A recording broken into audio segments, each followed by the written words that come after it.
New school year just beginning, of course, and today the news coming in of a deadly school shooting. 2 students and 2 teachers killed. Authorities say it was a 14-year-old student. He is now in custody. It happened at Appalachia High School in Winder, Georgia, about an hour outside Atlanta. In addition to the 4 dead, 9 others injured rushed to the hospital. Again, the shooter, just 14 years old. Authorities revealing 2 students and 2 teachers, of course, did not survive this. The shaken students, as you can see there, told to gather on the football field, waiting for word that they could go home. Parents and loved ones, desperate for the news, you can see them racing to the school to find their children. Wow, man. I mean, I look at that and like we just started school. Like they literally started school last week and they already have problems up there in Georgia with a shooter, man. Absolutely. And the craziest thing that I found out about that whole situation is apparently the parent was frantic and she actually called the school personnel at like 9:50 in the morning, about nearly 30 minutes before the shooting actually happened. And nothing happened between that time. So the question is, like, who was at fault, man? Like, where do we draw the line? That's a great question. I know, just being in education myself, we're in a different day. We're in a different day, where you have like mental health, you have social media, you have things that you do on TV. I mean, you have all different things that are just influencing everyone.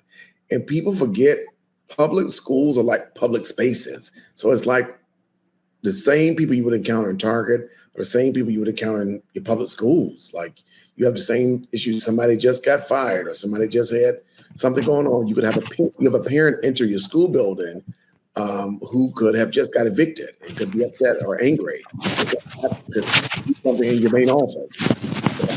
So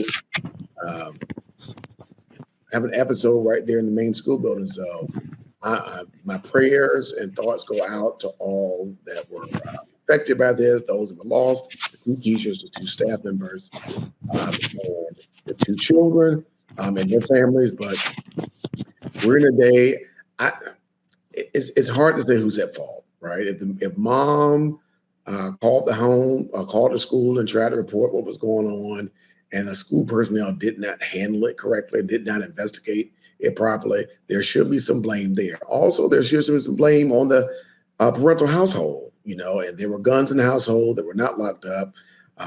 The shooter had access to a AR-style weapon that dad admitted that he purchased for him, even though stories are reportedly saying that the FBI had already been tipped off about this young man, and police have been brought to the home. And so there is some fault with the parents as well, so it's just a sad situation, a sad day. Absolutely sad. And the fact that you say there's been some indications that this is a problem. I believe that he had like some issues going on and he was supposed to be going through some counseling and different things like that. Yep. But it's like, what do we do? I mean, for kids who are, they just entering, some of them are just entering 9th grade, going to high school for the first time. Some are going to be, they were seniors or whatever, or they were going to be seniors. And they have to deal with the fact that we have violence that can happen at any time. Somebody can just feel a certain way. And the crazy thing is he was just 14 years old. I have a son that's 13 years old. You imagine, like these kids are still developing. This 14-year-old is still developing. And I can imagine what the family feels like knowing that their relative or their son or whatever is responsible for somebody's death. 2 teachers and 2 kids, and then they wounded 9 others, injured 9 others. It's just, when does it stop is the question. And it worries me. It makes me, as a parent, it worries me. I kind of sat there. I remember when I heard the news, I was sitting at my desk and I'm sitting there like, you got to be kidding me. That's what they say. I was like, this can't be real, because it seems to always happen. Something always happen. They talk about gun laws and different things like that. But at the end of the day, I feel like they can get a gun any kind of way they want to get it. They can get a weapon other than the gun. Mm-hmm. Violence can come in different shapes and forms, Yeah. Like I said, it's just a sad day for especially American schools, because that's where it's happening in America. It doesn't happen anywhere else besides right here in the United States of America. We have mass shootings. And in just talking to some of my colleagues who've been in education just as long as I have, society is becoming pretty numb to it because it's happening so often. And that's not something you should get numb to. We talk about, my students this past week did a lockdown drill. Before this happened, you're required by state law to do lockdown drills before the first 20 days of school. That used to not be the case when we were in school. We didn't do lockdown active shooter drills. But that's something. I know I was watching some kind of special, and matter of fact, Vice President Harris was hosting it, and it was a room full of young people, and she had them to raise their hand and said, "Raise your hand if you if you participate in some kind of active shooter or lockdown drill." And it was maybe about 300 young people in that room, and almost all of them raised their hand. And so our young people, and that's psychological damage right there. And that's trauma put on them because yes, it's a drill, but think about this. I'm doing a drill, but this just happened. Active shooting just happened in Georgia. And so the students saying, yes, it's a drill, but what if it's not a drill? What if it's the real thing? And then it trigger some type of trauma in our young people. So that's probably worth some research to see if there's some kind of link to trauma with all these active shooter drills that we're doing. Oh yeah, absolutely. It's definitely trauma. Absolutely. Do you remember having any kind of drills like that? One thing I remember as a kid is fire drills. Fire drill. That's I mean, my son he came home and said they're doing all these drills as well, man. And it's like, it's so sad the world we live in. Yep, you got to do them now. Yep. So for the parents out there and the caregivers, know that we understand, because we are parents as well. We understand how you can feel to see it on TV, because we know that could be our child, that can be our relative, and we are praying warriors. Yep. We are praying warriors. So we just want to continue to uplift parents and uplift the kids. I know all the time, every time I drop my kids off to school, I pray with them, and I always say cover them. And cover the students there, the teachers, cover the building, cover everybody, because you just never know, As a parent out there, for the listening audience, you have the right to ask any school about their safety procedures and what are their safety protocols and procedures. Every school division and every school within the school division is required by law to have some type of emergency handbook or something like that. So to make yourself comfortable, you need to ask school administrators or school authorities or SROs or whoever's in that school, how do you plan to keep my child safe? They should have that. Is that public information as far as like at the school board meetings and different things like that? Could someone just ask what that protocol is? Yeah, you could just go to your school, your child's school. Okay, because I was wondering, because I've seen something locally where a superintendent didn't necessarily give all the information that he needed to give. It was a media outlet asked some questions about safety precautions because something happened in the school system. I can go into all of it. And he said that he didn't want to give all the information out because it would put in jeopardy, like somebody could be trying to figure out things. So I don't think they can go into. I don't think they should go into. They probably won't go into details about this is the emergency evacuation route. This is that type of thing. But they can tell you we are required to do 2 fire drills within the first 20 days. We're required to do a lockdown drill within the first 30 days. Those type of things. So they can tell you in general terms what are some of those safety precautions they have in place to make sure that no matter what happens, or tornado, or hurricane, or bomb threat, or whatever. These are the drills that we're required to do. I got you.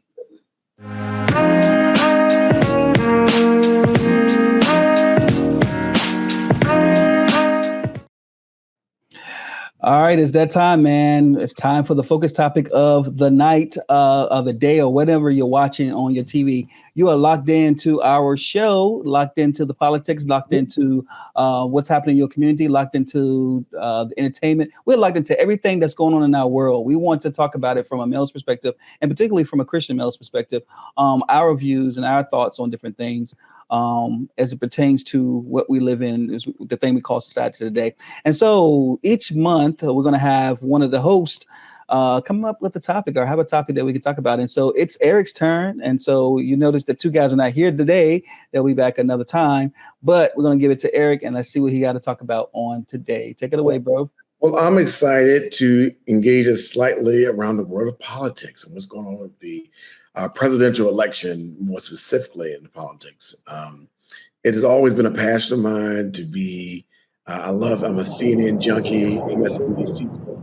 So just really diving into the world of, especially this presidential election, and not necessarily any particular candidate in general, but just some interesting topics that I've come across, and just seeing on different news outlets, but also just experiencing the conversation from, my peers and my students and my colleagues.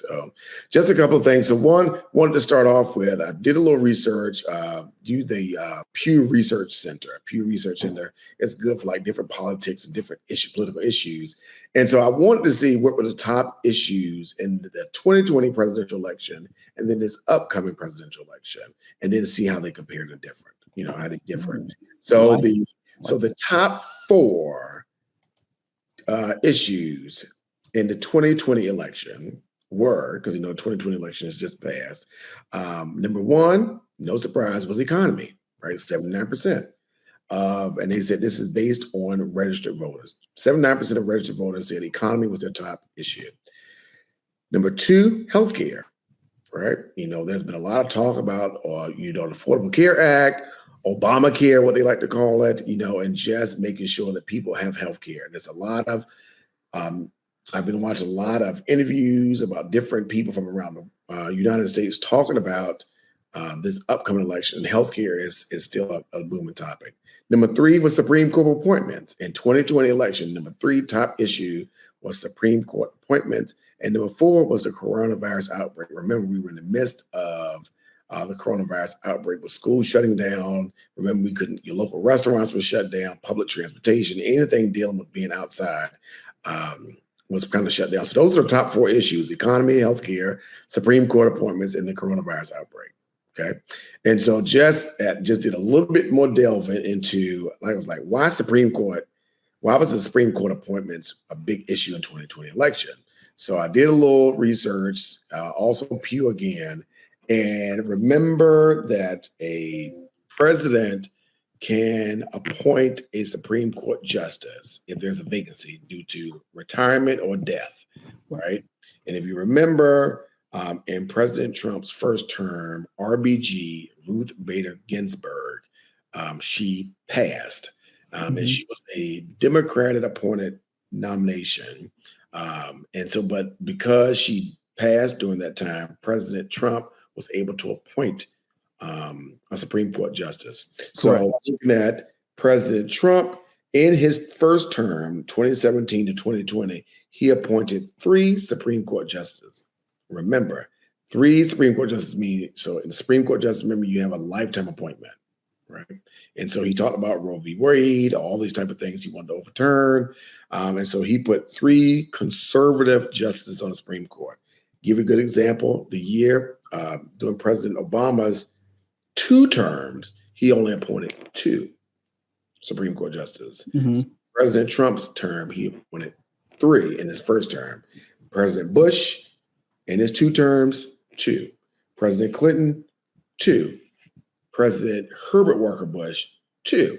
So if you get it, so why was on the 2020 election, when President Trump was running for re-election against President Biden, why was the Supreme Court justice a top issue? Because at that point in time, he put 3 on the bench. And had he, had another presidential term, remember, President Biden has already appointed 1, Ketanji Jackson Brown. And so that would have been President Trump's appointment. So he would have put 4 justices on the Supreme Court for a lifetime.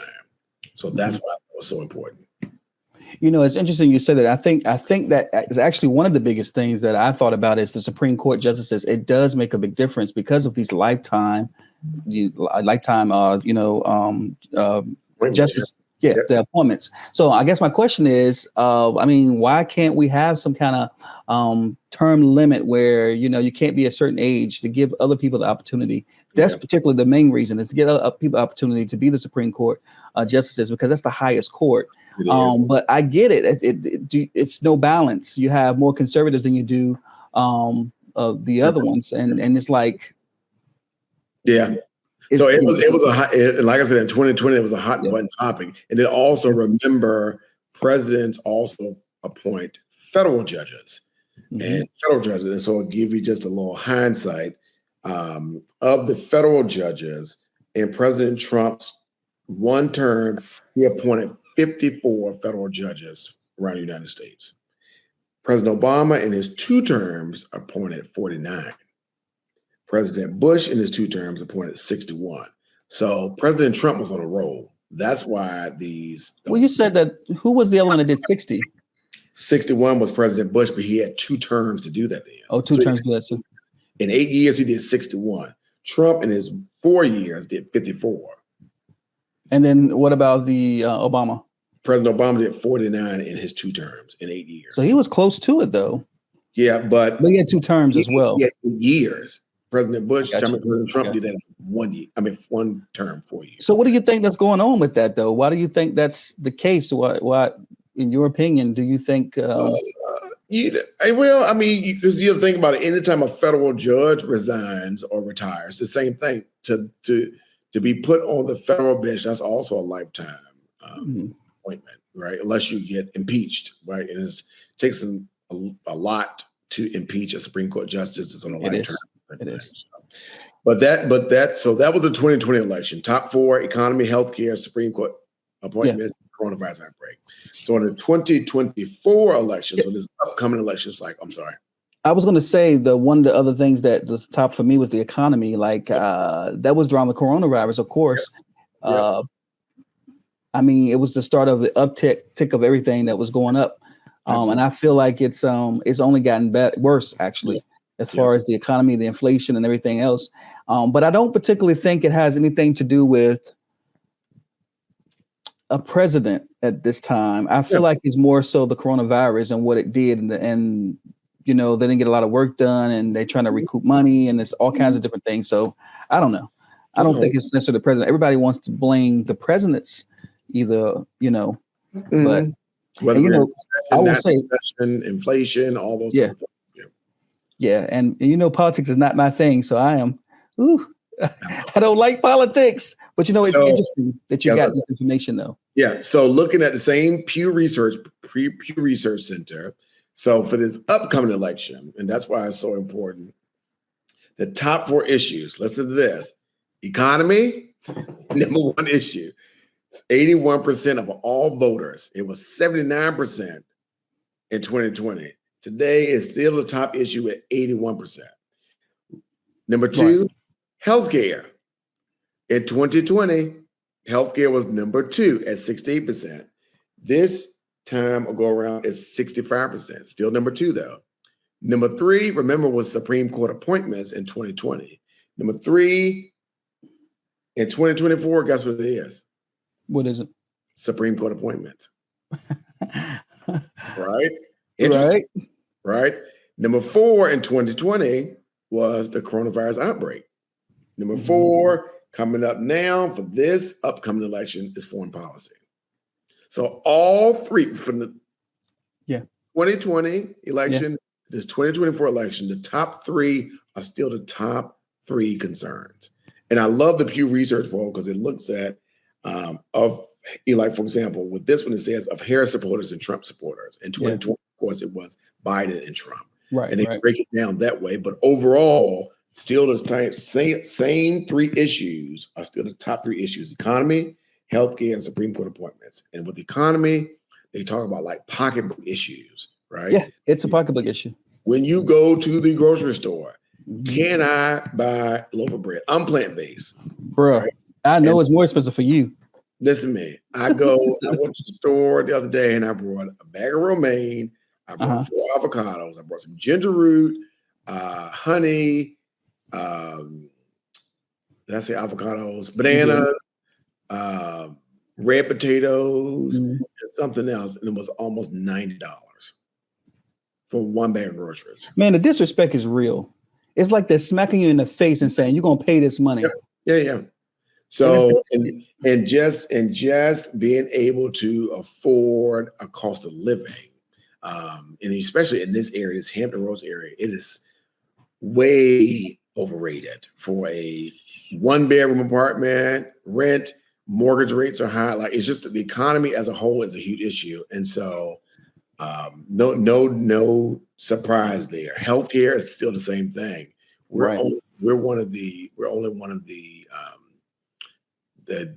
most prominent nations that everybody doesn't have healthcare. You have some prominent countries that have universal healthcare, where you're a citizen and you work, you have health care. We don't have that, and so if you look at your healthcare premiums, I mean, just to have you and your children on your healthcare is god awful expensive. And then Oh, I know. co-pays and premiums you have to meet and all those type of things. So that's it. And then Supreme Court appointments is still the highest thing because the Supreme Court just recently overturned Roe v. Wade, which is basically talking about a woman's right to choose with abortion rates and all that type of stuff. And so that's a huge that's all in the news now. Yeah, I guess my question is, what do you think about Roe v. Wade? Do you think that? I can tell you, I am for the life of a child, right? However, I do think that there are exceptions, and I take like rape, incest, type of things that happen, Right. or The woman's life in danger. the mother's life is in danger, right? So you have people out there who say no abortion across the board, and it's not fair, And I watched a case. Matter of fact, it was on the Democratic National Convention, and the young lady got up there, and she was 14, and she was raped by her dad, and she had to.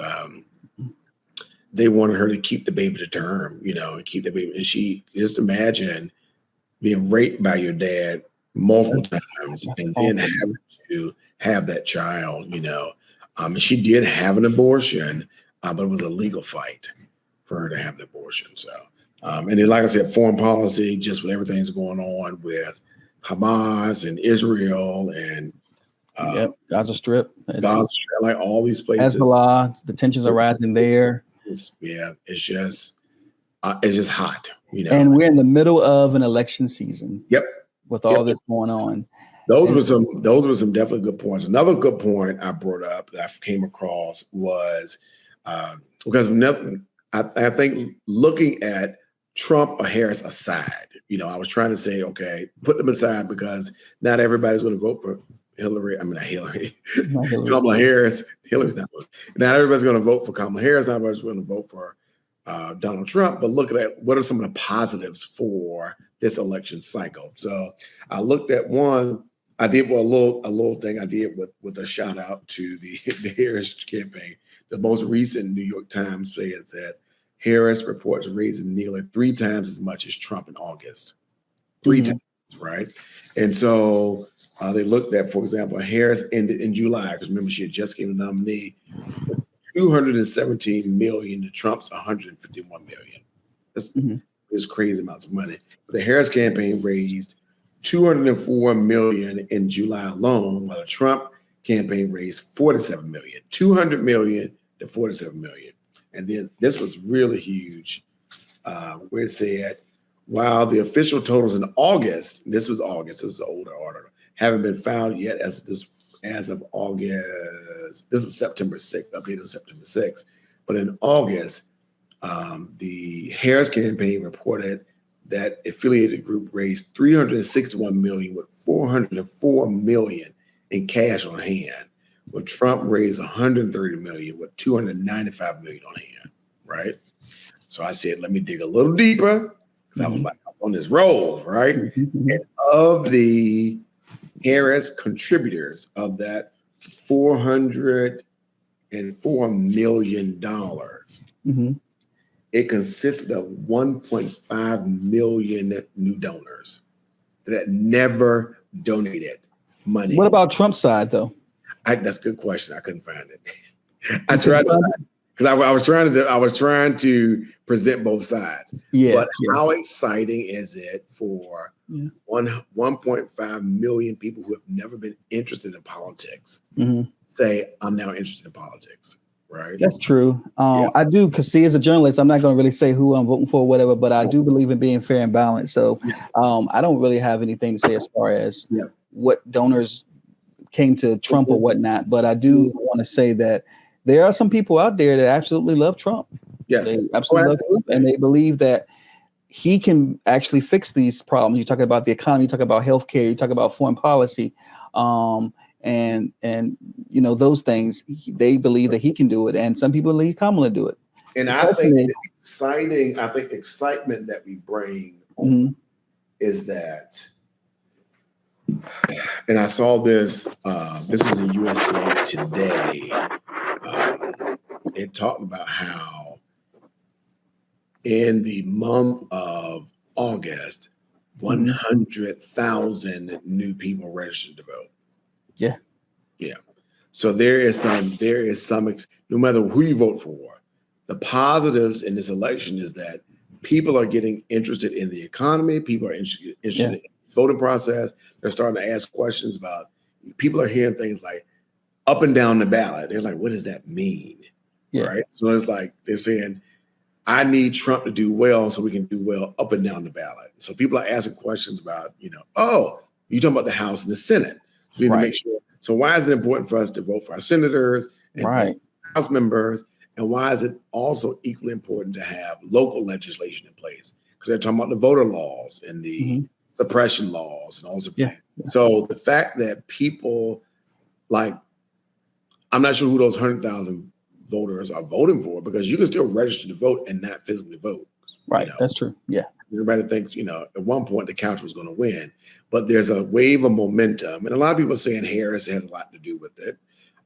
However, I just think that across the board, the positives are people are registering to vote. People are getting engaged with their civic engagement, and they are getting out there interesting and asking questions. And I just think this is going to be a great election for America, no matter who wins, because even if your candidate doesn't win this time, I think people are going to say, oh, now I know why. Or now I can pinpoint why. Or I can see, like the most recent debate between Trump and Biden that took place. Yeah. It was one of the highest rated debates ever, right? Because people are tuning in. And this upcoming debate that happened is going to happen. They're forecasting it being, like an Oscar-winning movie debate. They're advertising like that, man. So it's just a lot. We'll be watching it. This will air tomorrow. This show will air tomorrow, but we'll see the debate in a few. Yeah. But just like I said, that was a lot of just good information about this upcoming presidential election. So hopefully, I found that interesting. I think that's really good, man. You got to get some good points, well versed, and you did the research, man. What stuck out: the economy, healthcare, and you got the foreign policy on one side. You got the coronavirus on the other. Yeah, and the Supreme Court has been the biggest thing. Now, Biden is trying to implement something where we can have term limits with the Supreme Court and different things like that.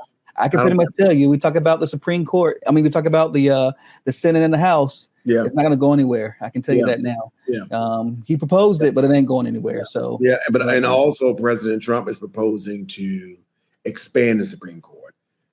Yeah. To make it more than 9 justices. To make it more than 9 justices. Yeah. And there's nothing in the Constitution that says you have to have 9 Supreme Court justices. That's true. So that's true. He could actually do it. Yeah, but he would have to have the support of Congress, though. Congress would have to. But if they get, let's say, if Trump gets the White House, the Republican gets the House and the Senate.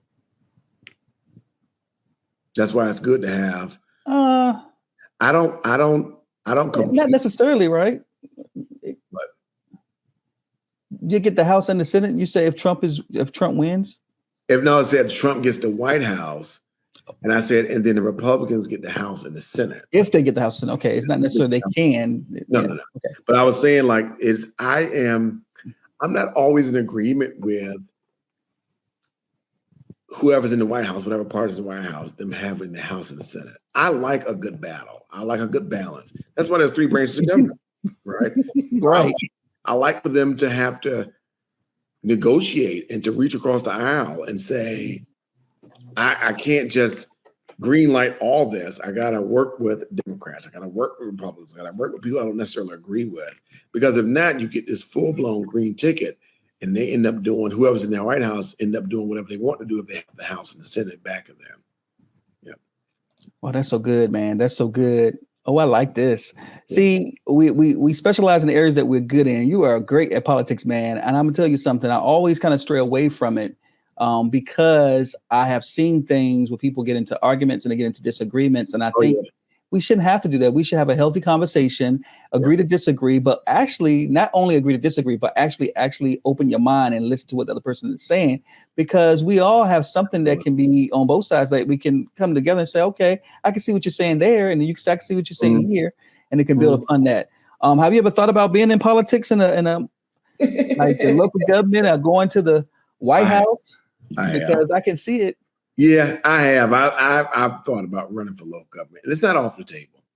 Oh, and your your local politicians. Mm-hmm. So I was a member of the Norfolk City Youth Council's first group, and I was 16 learning about local government. So it was under Dawn Hester, who's the City of Norfolk's treasurer. She was a member of the city council at that point in time.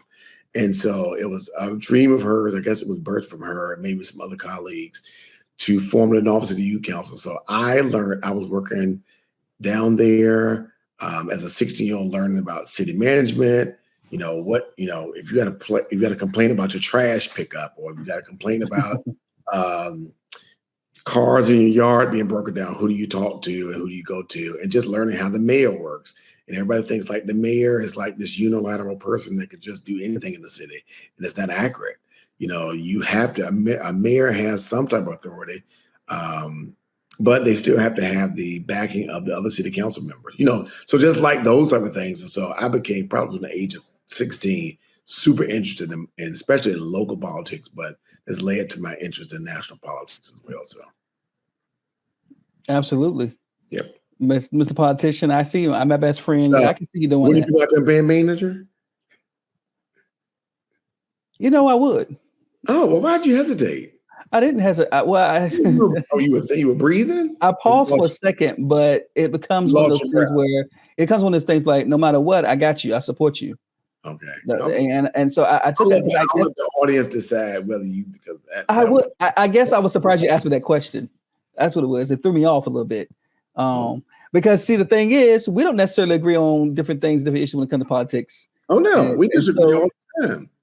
Yeah, that's the beautiful thing about living in the United States. The beautiful thing about living here in the United States, you can disagree. Right. Then you want to be your campaign manager. Yeah. So you would support my cause. I would absolutely support you. You should know that without a shadow of a doubt. I would support you, man. But I see that coming for you. Yeah. Well, I hope y'all enjoyed the topics. That was good. That's all I got. And that's all he got, but we ain't done with the show. Okay. So I appreciate you doing that, man. I really, really thank you for that. And that's what we're going to do each month. We're going to have a different topic from one of the co-hosts. We got Damian, Q, and of course, Eric, and then I'll have something as well. But I'm going to leave you something inspirational, something that I'm good at is encouraging your heart. And so before we leave here, I'm going to encourage your heart a little bit. And I pray that it will bless you. I pray that it will help you. It's a lot of times things that I go through in my journey, a lot of times they are there for me to minister to you guys, because my misery becomes my ministry in a way. And I can say this for sure, and I can say this for a fact. Over the last few weeks, I have been loving on myself a lot more. I have been just enjoying myself a lot more. And I have been okay being alone a lot more. And that's something that it's a certain amount of growth that I've had because of it. Because I know that I had been struggling with so many different things. I know I had been feeling a certain way about myself. I felt less than and all this stuff. But it's something about taking the time to spend with God. And that's what I've been doing. That's been a little bit different the last few weeks. I've been spending more time with God. It ain't necessarily I got to go to church. No, it's more time and having a relationship with God. And I realized something, that I am fearfully and wonderfully made. I am somebody significant. I am somebody special. The fact that I'm breathing, the fact that I'm able to move and different things like that is not by accident. It's actually for a purpose. And so if I'm breathing on this earth, I need to know what that purpose is, and I need to walk in that purpose. And how do I walk in that purpose? I ask God, Lord, lead and guide me in all the dreams and thoughts and things that you give me that you want me to do. Lord, I pray that you will get me through it and that I will trust you by faith in every way possible. So for anybody that's out there that's dealing with feeling less than, feeling insignificant, feeling like they don't want to love on themselves, feeling like it's just over, let me tell you, it's not over. Cover yourself with God more. Take the time to worship him. Take the time to just talk to him. Take the time to just have quality time with him. And I promise you, he will see you through. I can try to get away from it all I want to. Every time I seem to try to get away from it, I always end up back there where God is. Because he's the one that's the alpha, the mega. He's the one that's going to lead and guide me in every way possible. So over the next 4 months, we have only like 4 months left in this year. I want you to really hone on that. I want you to really think on God's goodness. And I want you to be grateful for where you are. Be grateful for what you have. A lot of times we want to be somewhere or we want to have something right then and there. But if we are just grateful for what we have in the present and we're grateful for what we have in the moment, God will bless us with more. And I can tell you, I don't have everything, but I am grateful for what I have because there's always somebody that wants to be in your shoes. Remember that when you want to start to complain, when you want to start to be ungrateful, just be grateful. Just focus on God. Just love on yourself more. Take yourself out to the movies you have to. Don't sit around and beat yourself up. We get like that sometimes. Go out, do something. Enjoy yourself, enjoy your life because life is worth the living and your time is not over. These next 4 months, you got to get that pencil and paper, write down those goals, write down those dreams and start executing it and trusting God in the process because that's the ingredient. That's the secret right there. Trusting him in the process and not letting your shortfalls, not letting naysayers and letting other things come before God. Trust him no matter what, and you're going to see your way through. And that's all I want to say about that, man. That's simply what I want to say about that. Hey, anything you want to say before we leave? No, I just appreciate everybody who's taking the time to listen to and watch our segments. You know, it's something that we're super passionate about. Yeah. You know, and we kind of expose ourselves up here. We're real about what we have going on. So there's a lot going on. You know, so always send your prayer request if somebody wants to. Us to pray for them or to give them a shout out or just even talk about what's something that they're going through. Because remember, when you talk about what you're going through, you generally end up ministering to someone else because somebody else is probably going through the exact same thing. So, nope, this is a labor of love and a ministry of love, and we love each other and we love you all. We just appreciate you. And let me just say this here. I love everybody. So anybody that want to just get things off their heart. They need prayer. You know, they may not necessarily be a Christian. It might be somebody that's struggling with the Christianity or somebody that's going through. We're always a listening ear. And I want you guys to understand this platform is for everybody. And if somebody don't like it, oh, well, that's it. Because God created us all and we all should love. And that's the number one thing that I follow.